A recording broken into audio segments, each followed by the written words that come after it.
الله فلا مضل له ومن يضلله فلا هادي له ونشهد أن لا إله إلا الله وحده لا شريك له ونشهد أن سيدنا ونبينا ومولانا محمدا عبده ورسوله صلى الله عليه وعلى آله وأصحابه وأتباعه وأزواجه وذرياته وأهل بيته أجمعين. أما بعد فقد قال الله تبارك وتعالى في القرآن المجيد والفرقان الحميد: أعوذ بالله من الشيطان الرجيم. بسم الله الرحمن الرحيم.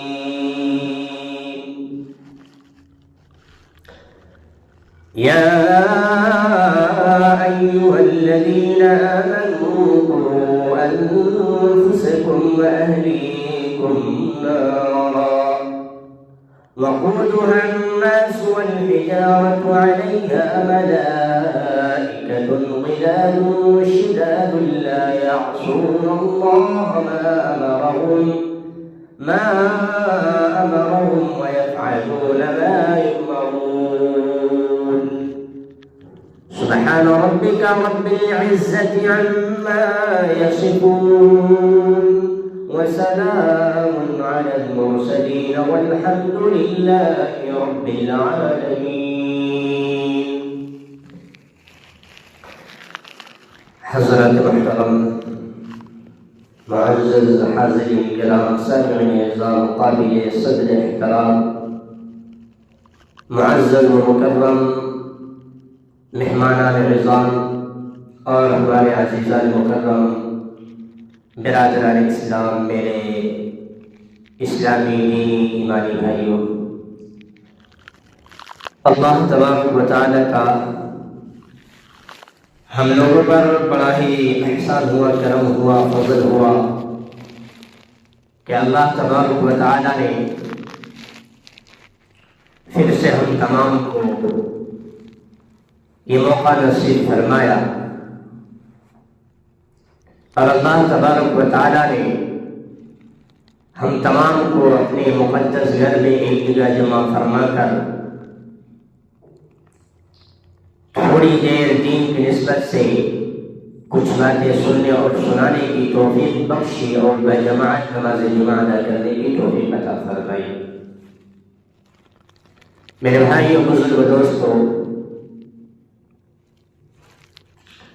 حمد و صلاۃ کے بعد میں نے قرآن کریم کی جو آیت تلاوت کی، اس آیت کریمہ کا سہارا لیتے ہوئے آج کے اس جمعہ میں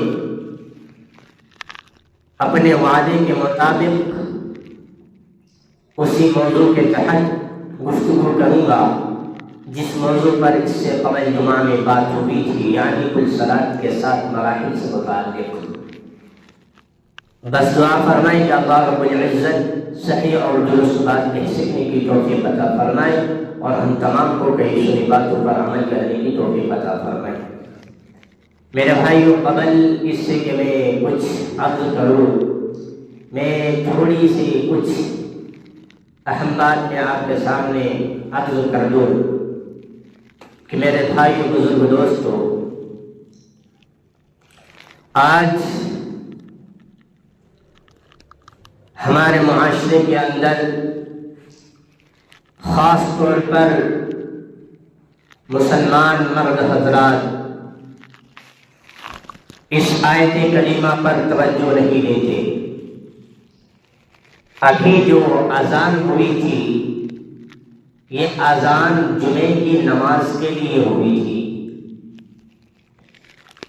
جس کے بارے میں اللہ تبارک و تعالیٰ خود ارشاد فرماتے ہیں یا ایھا الذین آمنوا اذا نودی للصلاة من یوم الجمعة فاسعوا الی ذکر اللہ وذروا البیع ذلکم خیر لکم ان کنتم تعلمون۔ فرمایا کہ جب جمعے کے دن جمعے کی نماز کے لیے اذان ہو جائے، دے دی جائے، تو تم جمعے کی نماز کے لیے سعی کرو، دوڑ لگاؤ۔ کدھر؟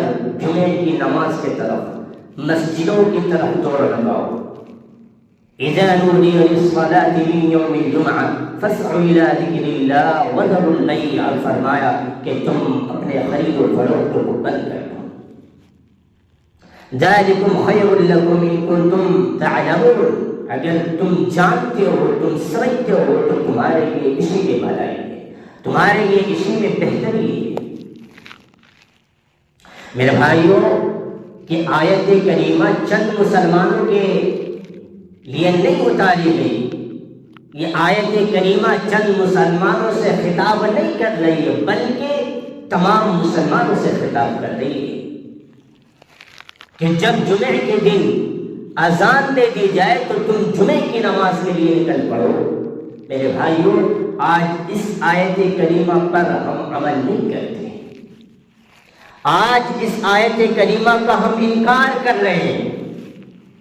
آج خود دیکھ لیں کہ اگر جمعے کے دن ہمارے معاشرے میں مسجدوں کا حال یہ ہو چکا ہے کہ جمعہ کے دن جب مؤذن اذان دیتا ہے تو مؤذن کو بھی شک ہونے لگتا ہے کہ پتہ نہیں آج جمعے کے دن بھی ہے یا نہیں۔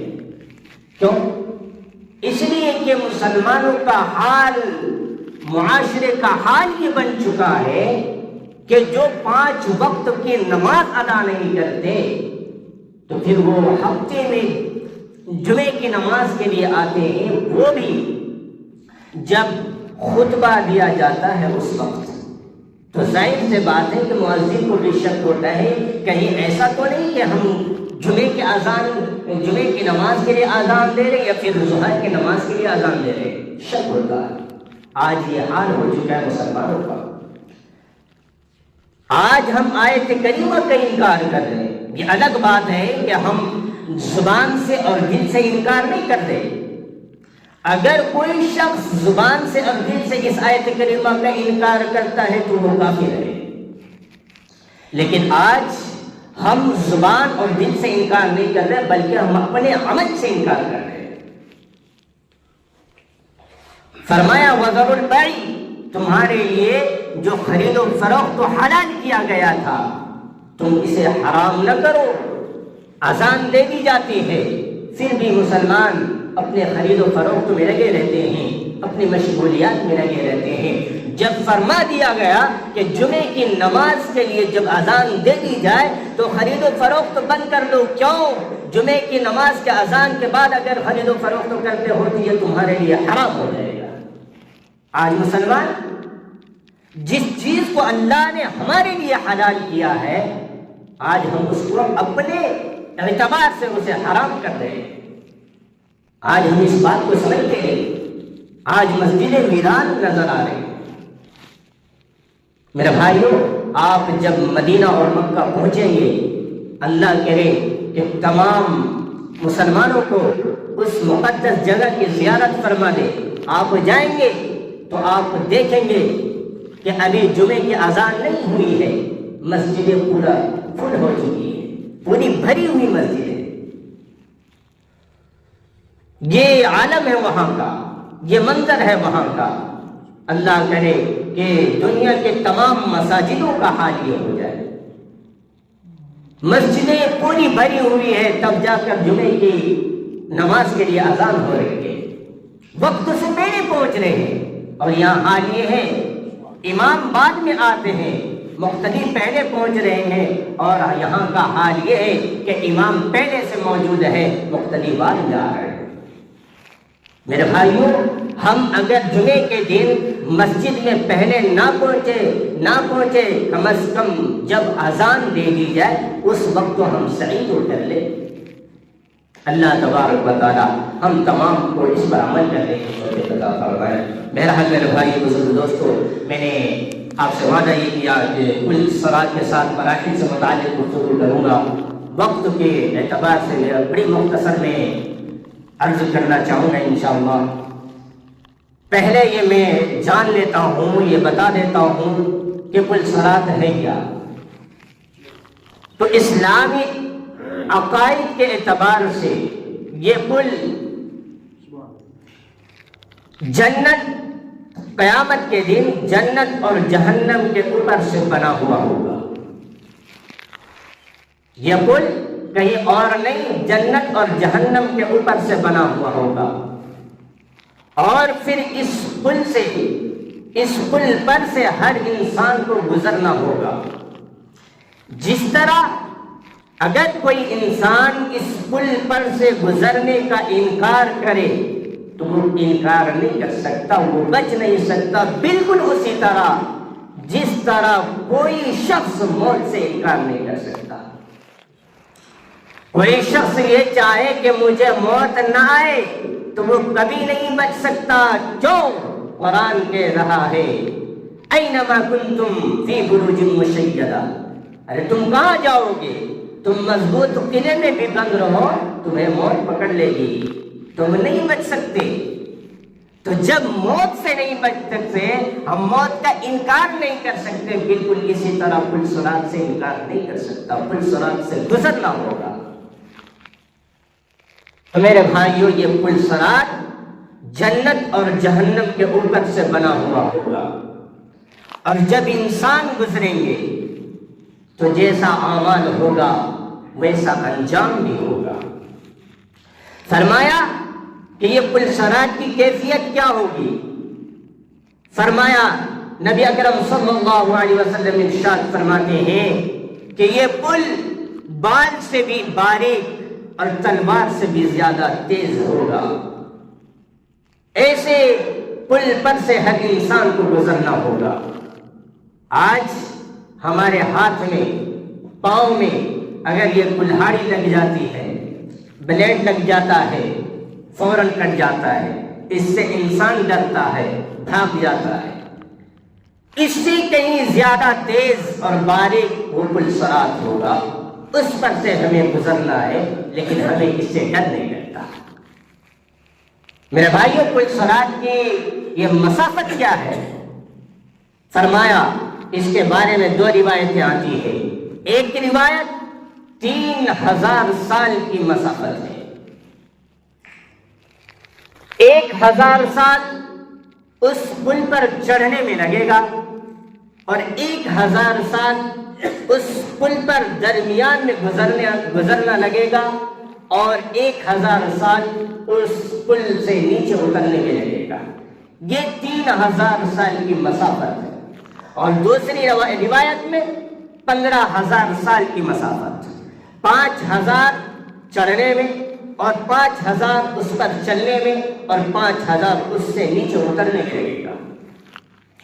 آپ نے چند سال پہلے کیرلا کا ایک شخص جب مکہ پہنچا تو 1 سال میں پہنچا ہے. کتنا؟ 1 سال میں پہنچا ہے. اور جب ہمیں پل پر گزرنا ہے تو 1 سال کی مسافت نہیں، 1 سال میں کتنی مسافت کا طے کیا ہو، کتنا لمبا سفر کیا ہو، اندازہ لگا سکتے ہیں. یہ پل صراط تو 1 سال کی مسافت نہیں بلکہ 3000 سال کی مسافت ہے. دنیا میں ذرا چل کر دیکھیں، پتہ نہیں پھر ہماری زندگی بچے گی یا نہیں بچے گی. وہ پل ہوگا، اس سے ہمیں گزرنا ہوگا. اگر کوئی شخص یہ چاہتا ہے کہ اتنی لمبی مسافت میں چند منٹ میں طے کر لوں تو اس کے لیے اللہ کے رسول صلی اللہ علیہ وسلم نے ہمیں طریقہ بتایا اور فرمایا کہ یہ 7 مراحل جو ہے اس کی تیاری کر لے تو اس پل پر سے گزرنا کوئی مشکل نہیں ہوگا.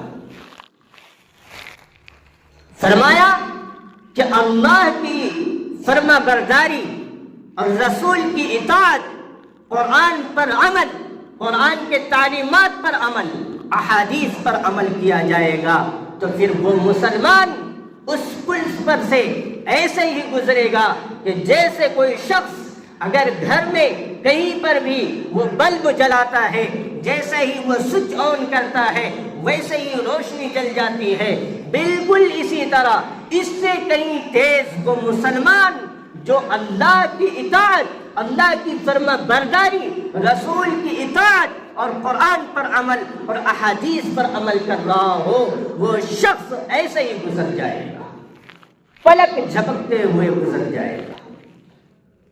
اور جو شخص اللہ کی نافرمانی کی ہوگی، رسول کی نافرمانی کی ہوگی، قرآن کو چھوڑا ہوگا، احادیث کو چھوڑا ہوگا، تو پھر میرے بھائی بزرگوں دوستو وہ مسافت کیا طے کرے گا؟ وہ پہلے ہی مرحلے سے وہ جہنم میں چلا جائے گا۔ خلاصہ کلام یہ ہے کہ جب انسان پہلے مرحلے پر پہنچے گا تو کلمے کی جانچ ہوگی، کلمے سے متعلق جانچ پڑتال ہوگی اور ایمان سے متعلق جانچ پڑتال ہوگی۔ دیکھا جائے گا کہ کس نے خالص اللہ پر ایمان لایا تھا، خالص اللہ کے لیے ایمان لایا تھا، اور کون جس نے دل سے اللہ پر، اللہ کے رسولوں پر، اللہ کی کتابوں پر، اللہ کے فرشتوں پر، قیامت کے دن پر اور دوبارہ زندہ اٹھائے جانے پر کون ایمان لایا تھا، اور کون دکھانے کے لیے ایمان لایا تھا، نمائش کے لیے ایمان لایا تھا، اور مسلمانوں میں رہ کر مسلمان کے مفاد کو حاصل کرنے کے لیے ایمان لایا تھا، اور کون اپنے آپ کو مسلمان ظاہر کرنے کے لیے ایمان لایا تھا، حالانکہ وہ حقیقت میں مسلمان نہیں تھا، وہ دکھلانے کے لیے ایمان لایا تھا۔ تو پھر میرے بھائیوں، بزرگوں، دوستوں، ایسا شخص کیا حال کیا ہوگا؟ اللہ بچائے، ایسا شخص جب وہ پل صراط کے پہلے مرحلہ پر جائے گا تو وہ پہلے ہی مرحلے سے وہ سیدھا کٹ کر جہنم میں چلا جائے گا۔ ابھی میں نے بتلایا کہ یہ پل صراط کہاں ہے؟ یہ پل صراط جنت اور جہنم کے اوپر بنا ہوا ہے۔ جب وہ شخص گزرے گا تو سیدھا جہنم میں چلا جائے گا۔ وہ مسلمان ایمان تو لایا تھا، وقتی طور کے لیے وہ جہنم میں چلا جائے گا۔ میرے بھائیوں، جب وہ مسلمان اللہ کی اطاعت، رسول کی فرما برداری پر چل رہا ہوگا، شریعت پر اور سنت پر پابندی کر رہا ہوگا، تو اس شخص کو اگلے مراحل پر، دوسرے مراحل پر جانے کی اجازت دے دی جائے گی۔ اور جب مسلمان دوسرے مرحلے پر پہنچیں گے تو جس چیز کی پوچھ ہوگی دوسرے مرحلے پر وہ ہے نماز۔ میرے بھائیوں، پہلے مرحلے پر گزر جائیں گے، ایمان اگر ہمارا ہوگا، پختہ ایمان ہوگا، تو مسلمان پہلے مرحلے سے گزر جائیں گے، لیکن جو ہی دوسرے مرحلے پر پہنچیں گے تو کتنے ایسے مسلمان ہیں کہ فیل ہو جائیں گے، ناکام ہو جائیں گے۔ ہم خود اندازہ لگا لیں، ہم خود سوچیں جو آج ہمارے معاشرے کا حال ہے کہ کتنے مسلمان ہیں کہ نماز کی پابندی کر رہے ہیں۔ کیا چند مسلمانوں کے لیے نماز فرض کیا گیا تھا؟ نہیں، تمام مسلمانوں کے لیے نماز فرض کی گئی تھی۔ اللہ نے عقل سلیم عطا فرمایا، ہم کیوں نہیں سمجھتے؟ میرے بھائیوں، اس میں اکثر مسلمان فیل ہو جائیں گے۔ فرمایا کہ دوسرے مرحلے پر نماز کی جانچ پڑتال ہوگی، نماز کی تفتیش ہوگی، دیکھا جائے گا کہ کس کا نماز مکمل ہے اور کس کی نماز نامکمل ہے۔ بہرحال جس مسلمان مرد عورت کی نماز کامل اور مکمل ہوگی تو اسے بھی دوسرے مراحل پر اجازت دے دی جائے گی، تیسرے مرحلے پر جانے کے لیے، اور وہ چلا جائے گا۔ لیکن جس مسلمان کی نماز نامکمل ہوگی تو پھر وہ تو دوسرے مرحلے ہی سے وہ جہنم میں چلا جائے گا۔ میرے بھائیوں، جس مسلمان کی نماز نامکمل ہوئی تو وہ سیدھا جہنم میں چلا جائے گا، اور جو سرے سے ہی نماز نہیں پڑھتا تو اس کا انجام کیا ہوگا؟ اسی لیے فرمایا کہ نماز کو سنت کے مطابق ادا کریں۔ پہلی بات کہ آج نماز کا حال یہ ہے نہ نماز مسلمانوں مرد کے اندر پائی جا رہی ہے، نہ ہمارے عورتوں کے اندر پائی جا رہی ہے، نہ ہمارے گھروں میں نماز کا ماحول ہے۔ ہمارے گھروں میں ماحول ہے تو وہ سیریل کا ماحول ہے، ہمارے گھروں میں ماحول ہے تو ناچ گانے کا ماحول ہے۔ آج ہمارے بچے جو یہ چیز دیکھ کر بگڑ رہے ہیں، کیوں؟ اس لیے کہ ہمارے بچے کو جو معاشرہ ملنا چاہیے تھا گھر کے اندر وہ نہیں مل پا رہا۔ بچہ سب سے پہلا گھر میں وہ سیکھتا ہے، لیکن گھر کا ماحول ہی کچھ اور ہے۔ اگر گھر کے اندر نماز کا ماحول ہوتا تو وہ بچہ سب سے پہلے نمازی بنتا، وہ مسجد میں آنے والا بنتا۔ لیکن آج ہمارے گھر میں یہ ماحول نہیں ہے، نہ مردوں میں ہے نہ عورتوں میں۔ اس لیے میرے بھائیوں، ہم خود اس پر عمل کریں اور گھروں میں بھی پابندی کروائیں۔ اسی لیے اللہ نے قرآن میں کہا کہ تم خود بھی بچو اور بچاؤ۔ آج تو باپ بیٹے کی حمایت میں آ رہے ہیں۔ اگر باپ سے پوچھا جاتا ہے کہ آپ کا بچہ نماز پڑھنے کیوں نہیں آتا، تو باپ حمایت کر رہا ہوتا ہے کہ اسے وقت نہیں ملتا، وہ تو پڑھائی میں مشغول ہے۔ میرے بھائیوں، یہ باپ بیٹے کے لیے حمایت نہیں، بلکہ یہ باپ اپنے بیٹے کو جہنم میں جانے کا راستہ بتا رہا ہے۔ کیوں؟ قرآن کہتا ہے یوم یفر المرء من اخیہ وامہ وابیہ وصاحبتہ وبنیہ۔ یہ باپ کل قیامت کے دن بیٹا سے بھاگ رہا ہوگا۔ تم دنیا میں بیٹے سے محبت کرتے ہو، یہ اچھی چیز ہے کہ تم اولاد سے محبت کرو، لیکن ایسا نہیں ہے۔ حدیث کہتی ہے لا طاعت لمخلوق فی معصیۃ الخالق، کہ اللہ کی نافرمانی میں کسی مخلوق کی اطاعت جائز نہیں۔ تو ہم کون ہوتے ہیں کہ اللہ کی نافرمانی میرا بیٹا کر رہا ہو، اللہ کی نافرمانی یہ کر رہا ہے کہ نماز نہیں پڑھ رہا ہے، تو پھر میں اس بیٹے کی حمایت کیوں کروں؟ کیوں کہوں کہ اسے وقت نہیں ملتا؟ کھانے کا وقت مل جاتا ہے لیکن نماز کا وقت نہیں ملتا، مہمان میں جانے کا وقت مل جاتا ہے، پارٹی میں جانے کا وقت مل جاتا ہے، لیکن نماز پڑھنے کا وقت نہیں ملتا۔ میرے بھائیو، حمایت کرنے کی ضرورت نہیں ہے، بلکہ اسے جہنم کی آگ سے بچانے کی ضرورت ہے۔ تو میں یہ عرض کر رہا تھا کہ دوسرے مرحلے پر نماز سے متعلق پوچھی جائے گی۔ آج ہماری نمازیں کیسی ہیں؟ اپنے نماز کا جائزہ لیں تو پتہ چلے گا کہ ہماری نماز اس ٹرین کی طرح ہے جس ٹرین کو ہم راجدھانی ایکسپریس کہتے ہیں۔ ہاں، ہماری نماز ایسی ہے۔ آج اکثر مسلمان نماز کے اندر 4 جگہوں پر اکثر و بیشتر غلطی کرتے ہیں، اور وہ کیا ہے؟ پہلا رکوع، دوسرا قوما، تیسرا جلسہ اور چوتھا ہے سجدہ۔ اس 4 جگہوں پر ہم غلطی کر رہے ہوتے ہیں۔ اس لیے فرمایا کہ اگر سنت کے مطابق ہم نماز پڑھیں گے تو ہماری نمازیں درست ہوگی، اور اگر نماز درست نہیں ہوگی، نامکمل ہوگی، تو پل صراط کے دوسرے مرحلے سے ہم پار ہو جائیں گے۔ کہاں؟ سیدھا جہنم۔ غلطیاں کیا ہے میں بتاتا چلوں کہ جب رکوع میں جاتے ہیں تو وہاں پر کم از کم 3 بار تسبیح کہنا ہوتا ہے، زیادہ سے زیادہ 7 مرتبہ، اور درمیان میں 5 مرتبہ۔ لیکن آج حال یہ ہے کہ ہمیں تو یہ بھی پتہ نہیں ہوتا کہ رکوع کے اندر کتنے تسبیحات کہی جاتی ہے۔ جی، میں نے اپنی آنکھوں سے دیکھا ہے، اور ہمارے کتنے مصلیان ان حضرات کو بھی دیکھے ہیں جو اس طریقے سے نماز پڑھتے ہیں کہ جب رکوع میں جا رہے ہیں تو 1 مرتبہ کہنے کے برابر رکوع کرتا ہے، فوراً اٹھ جاتا ہے، اور پھر قومے کے اندر وہ سنت جو ہے اس پر عمل نہیں کرتا، سیدھا سجدے میں چلے جاتا ہے۔ تو یہ نماز ہماری کیا فائدہ پہنچائے گی؟ فرمایا کہ ایسی نمازوں کو کل قیامت کے دن پرانے کپڑے میں لپٹ کر اس کے منہ پر مار دیا جائے گا۔ کیا فائدہ ایسی نمازوں کا؟ اس لیے مکمل نماز ادا کی جائے سنت کی رعایت کے مطابق۔ تو میں یہ عرض کر رہا تھا کہ جب رکوع میں جائے تو کم از کم 3 مرتبہ تسبیح کہے، اور زیادہ سے زیادہ 7 مرتبہ کہے۔ یہ سنت ہے، سنت پر عمل کرے۔ اور جب یہ غلطی ہوتی ہے، اور دوسری غلطی یہ ہوتی ہے کہ رکوع سے ہم جب اٹھتے ہیں تو اس کو کہتے ہیں قوما۔ اس کے اندر سنت ہے کہ وہ دعا کا اہتمام کرے۔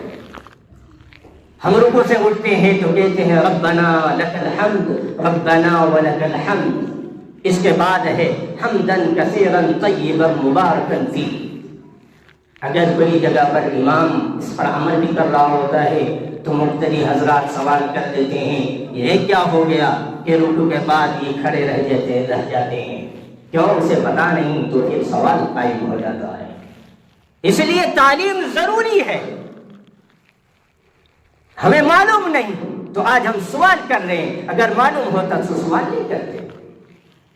سجدے میں جاتے ہیں تو پھر وہی حال، سجدے میں بھی 3 5 7 ہے تسبیحات، اور جب سجدے سے پہلا سجدہ کرتے ہیں اس کے بعد جو اٹھتے ہیں اس کو کہتے ہیں جلسہ، پھر دوبارہ سجدے میں جاتے ہیں۔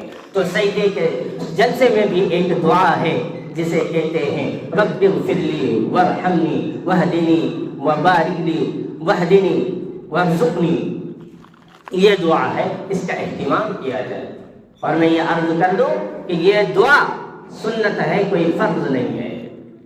اگر اس پر کبھی ایسا ہو کہ عمل نہ کیا جائے، عمل نہ ہو سکے، تو اس پر کسی پر برسنے کی ضرورت نہیں ہے، تو اس پر بگڑ جاتا ہو کہ تم اس پر عمل کیوں نہیں کرتا۔ میرے بھائی اگر عمل نہ کرے تو نماز ہو جاتی ہے، لیکن عمل کر لینا بہتر ہے۔ کہ یہ واقعہ پیش آ چکا ہے، ایک امام صاحب تھے، اس پر عمل نہیں کیے، ان سے غلطی ہو گئی، نماز تو ہو گئی، غلطی ہو گئی، وہ اگلا شخص اس پر بگڑ گیا کہ تم نے اس پر عمل کیوں نہیں کیا، ایسا بگڑ رہا ہے کہ نماز ہی نہیں۔ تو بہرحال بگڑنے کی ضرورت نہیں ہے۔ تو پہلے میں یہ کیا کر رہا تھا کہ دوسرے مرحلے پر نماز کی پوچھ گچھ ہوگی، اور تیسرے مرحلے پر روزے کی جانچ پڑتال ہوگی۔ آج کتنے مسلمان ہیں کہ روزہ رکھتے ہیں اور تو پھر روزہ بھی نہیں رکھتے۔ بہرحال میں گفتگو نہیں کر سکتا، وقت بالکل ختم ہو چکا ہے، بس میں بتا دوں تیسرے مرحلے پر روزے کی جانچ پڑتال ہوگی، چوتھے مرحلے پر زکوٰۃ کی جانچ پڑتال ہوگی، اور 5ویں مرحلے پر حج کی جانچ پڑتال ہوگی، اور 6ٹھے مرحلے پر غسل اور وضو کی جانچ پڑتال ہوگی، اور 7ویں مرحلے پر جو ہے یہ بڑا اہم مسئلہ ہے، 7ویں مرحلے پر حقوق العباد سے متعلق جانچ پڑتال ہوگی، جو کل صلاۃ کا آخری مراحل ہے اور یہ سب سے مشکل مراحل ہے۔ انشاءاللہ اس پر آئندہ جمعہ کو گفتگو کی جائے گی۔ اللہ تبارک و تعالیٰ کی ان باتوں پر عمل کرنے کی توفیق عطا فرمائے۔ آمین۔ وآخر دعوانا الحمدللہ۔